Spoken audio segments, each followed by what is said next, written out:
కొనుగోలు చేయలేని పరిస్థితుల భారతీయ జనతా పార్టీ ప్రభుత్వం ఉన్నది. చంద్రశేఖరరావు గారిని ఆదర్శంగా తీసుకొని పార్టీ ఫిరాయింపులను ప్రోత్సహించి ప్రభుత్వాలను పడగొట్టి ప్రజలనుకున్న ప్రభుత్వాలను విచ్ఛిన్నం చేయడంలో పెట్టినంత దృష్టి బీజేపీ ఎక్కడ ఎప్పుడు ప్రజల్ని కానీ నిరుద్యోగ యువకులను కానీ ఆదుకునే ప్రయత్నం చేయలేదు. ఏ విధంగా అయితే చంద్రశేఖరరావు రాష్ట్రాన్ని 7 లక్షల కోట్ల రూపాయల అప్పుల్లో ముంచిండో నరేంద్ర మోడీ గారు కూడా ఈ 10 సంవత్సరాలల్లో 100 లక్షల కోట్ల రూపాయల అప్పులు తీసుకొచ్చి దేశాన్ని ప్రపంచంలోనే పూర్తిగా దివాలా తీసిన దేశంగా నరేంద్ర మోడీ గారు నిలబెట్టిండు.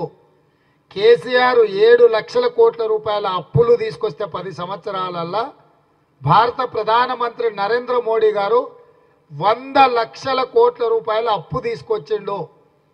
140 కోట్ల ప్రజల నెత్తి మీద 100 లక్షల కోట్ల రూపాయల అప్పును నరేంద్ర మోడీ గారు మోపిన్రు.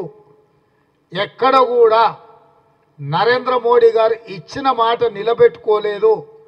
ప్రజల జీవితాలలో మార్పు తీసుకురాలేదు.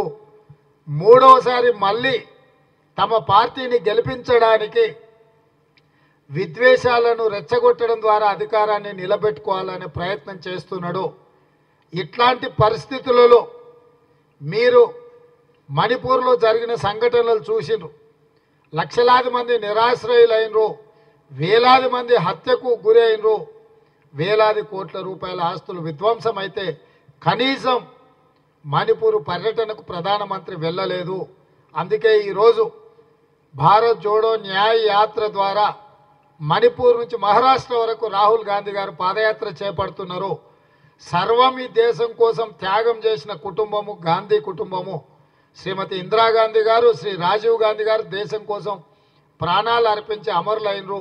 వారిని ఆదర్శంగా తీసుకొని ఈరోజు శ్రీ రాహుల్ గాంధీ గారు భారత్ జోడో న్యాయ యాత్రను చేపడుతున్నాడు.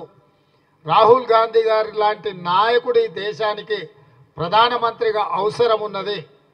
మరి రాహుల్ గాంధీ గారిని ప్రధానమంత్రిగా చెయ్యాలి అని అంటే తెలంగాణ రాష్ట్రంలో పార్లమెంట్లో సీట్లన్నీ గెలవాలి.